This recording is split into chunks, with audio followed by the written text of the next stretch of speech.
Bismillahirrahmanirrahim. Assalamualaikum warahmatullahi wabarakatuh. Sebelumnya perkenalkan, nama saya Binti Mahmudah dengan nomor induk mahasiswa 201200033. Di sini saya dari kelompok 6 yang beranggotakan Aprilia Rahayu Ningsih, Ardiano Padang Kinantan, Arida Arifatul Labibah, Arifat Kurroji, saya sendiri Binti Mahmudah, dan Marzuki Thohir. Di sini kami akan mempresentasikan materi tentang teknik dan instrumen penilaian non-tes.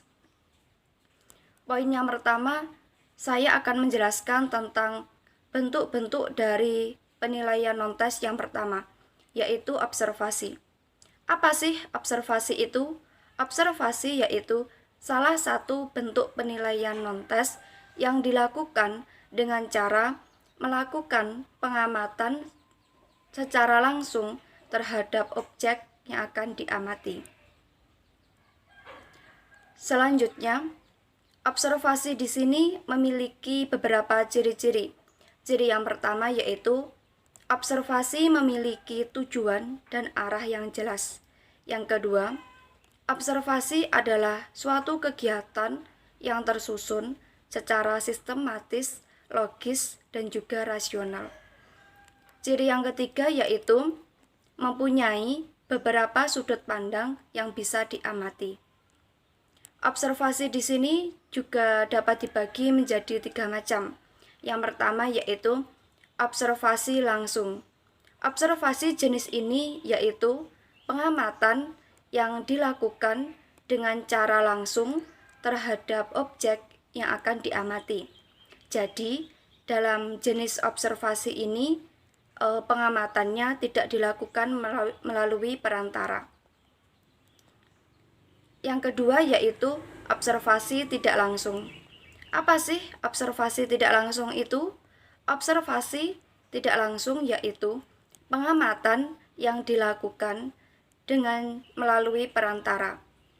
Yang ketiga yaitu observasi partisipasi. Observasi jenis ini yaitu pengamatan yang dilakukan dengan melibatkan keikutsertaan anggota dalam kegiatan penelitian. Mungkin cukup sekian video presentasi dari saya dan akan dilanjutkan oleh rekan saya. Terima kasih. Wassalamualaikum warahmatullahi wabarakatuh. Assalamualaikum warahmatullahi wabarakatuh. Sebelumnya, perkenalkan nama saya Aprilia Rahayu Ningsih, nomor induk mahasiswa 201200023. Yang pertama, di sini saya akan menjelaskan mengenai wawancara.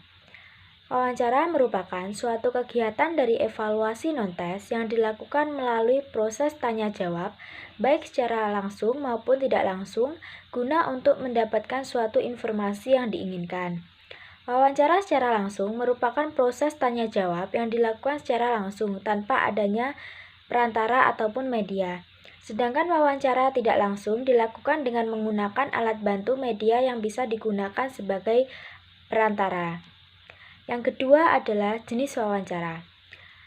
Ada 2 jenis wawancara. Yang pertama adalah wawancara terpimpin, yang biasa disebut sebagai wawancara berstruktur ataupun sistematis. Yang kedua, wawancara tidak terpimpin, yang merupakan salah satu wawancara yang dilakukan dengan sederhana dan juga bebas tanpa adanya acuan yang digunakan. Selanjutnya adalah mengenai penilaian produk. Bentuk penilaian ini menuntut siswa untuk mampu menciptakan suatu hasil karya yang berupa produk sesuai dengan kreativitas yang dimiliki masing-masing siswa. Untuk selanjutnya, hasil karya tersebut dapat digunakan untuk mengukur dan juga menilai kemampuan yang telah dimiliki siswa selama menjalani pembelajaran yang telah diajarkan di dalam kelas. Sekian penjelasan dari saya, atas kurang lebihnya saya mohon maaf. Wassalamualaikum warahmatullahi wabarakatuh. Assalamualaikum warahmatullahi wabarakatuh. Perkenalkan, nama saya adalah Ardiano Padang Kinantan, NIM 201200024. Saya akan melanjutkan materi pembahasan dari kelompok saya, yaitu mengenai bentuk-bentuk instrumen penilaian non-tes. Yang keempat yaitu penilaian portofolio. Penilaian portofolio merupakan sekumpulan dari hasil karya para siswa yang terencana dan mampu memberikan gambaran tentang kemajuan dan prestasi yang dimiliki oleh siswa pada bidang tertentu sesuai dengan minat dan juga bakatnya. Kemudian yang nomor 5 yaitu angket. Angket atau disebut juga dengan kuesioner merupakan salah satu teknik pengumpulan data yang dilakukan dengan cara memberikan pertanyaan secara tertulis kepada responden. Kemudian yang nomor 6 yaitu daftar cek. Daftar cek yaitu suatu daftar yang mencakup sebuah subjek dan aspek yang akan diamati oleh guru. Dengan menggunakan daftar cek, guru bisa menuliskan rentetan kejadian penting yang terjadi dan menjadi fokus dalam penilaian yang dilakukan. Sekian penjelasan dari saya, kemudian akan dilanjutkan oleh teman saya. Bismillahirrahmanirrahim. Assalamualaikum warahmatullahi wabarakatuh. Ya, perkenalkan, nama saya Arida Arifatul Habibah, NIM 201200025. Di sini saya akan melanjutkan penjelasan dari teman saya yang sebelumnya, yaitu saya akan menjelaskan bentuk-bentuk instrumen penilaian non-tes yang ketujuh, yaitu studi kasus. Studi kasus ini merupakan salah satu kegiatan studi yang dilakukan secara mendalam dan juga komprehensif terhadap siswa, sekolah, ataupun kelas yang memiliki kasus tertentu. Untuk bentuk-bentuk instrumen penilaian non-tes yang selanjutnya yaitu riwayat hidup. Riwayat hidup merupakan salah satu dari teknik penilaian non-tes yang dilakukan dengan cara menggunakan data pribadi seseorang sebagai salah satu bahan dalam proses penelitian. Untuk selanjutnya yaitu fungsi masing-masing bentuk instrumen non-tes. Yang pertama yaitu ada observasi, yaitu untuk menilai kegiatan pembelajaran yang bersifat keterampilan atau kegiatan yang bisa diamati. Untuk menilai proses dan hasil belajar seperti tingkah laku peserta didik pada saat pembelajaran, tingkah laku siswa pada saat upacara bendera, melakukan diskusi, dan lain sebagainya. Untuk selanjutnya akan dilanjutkan oleh teman saya yang lain. Assalamualaikum warahmatullahi wabarakatuh. Nama Arifat Kuroji, NIM 201200026. Di sini saya akan mempresentasikan fungsi wawancara, penilaian produk dan portofolio. Untuk yang pertama adalah wawancara. Untuk mendapatkan informasi dalam menjelaskan suatu situasi atau masalah dan kondisi tertentu. Digunakan untuk melengkapi data penyelidikan dalam penulisan ilmiah. Yang kedua adalah penilaian produk. Untuk menilai sejauh mana penguasaan keterampilan yang dimiliki siswa. Untuk menilai sejauh mana kompetensi yang sudah dimiliki siswa.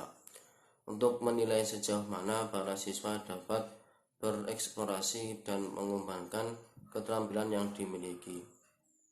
Yang ketiga adalah portofolio. Untuk meningkatkan dan juga mengembangkan minat belajar siswa. Untuk menumbuhkan rasa kepercayaan diri pada siswa untuk menjalin interaksi antara siswa dengan guru agar mencapai keberhasilan dalam proses pembelajaran. Sekian yang dapat saya sampaikan. Kurang lebihnya saya mohon maaf. Wassalamualaikum.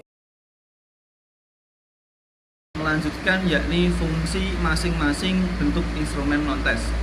Sebelumnya mohon maaf, ini kondisinya lagi hujan, jadi suaranya mungkin agak terganggu, tapi insya Allah ini jelas.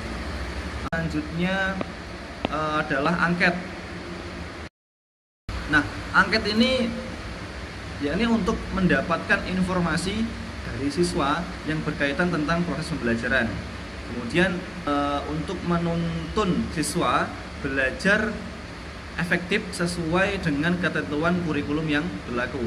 Kemudian untuk melatih siswa untuk tentunya belajar kreatif dan juga untuk mengetahui kesulitan apa saja yang dialami para siswa.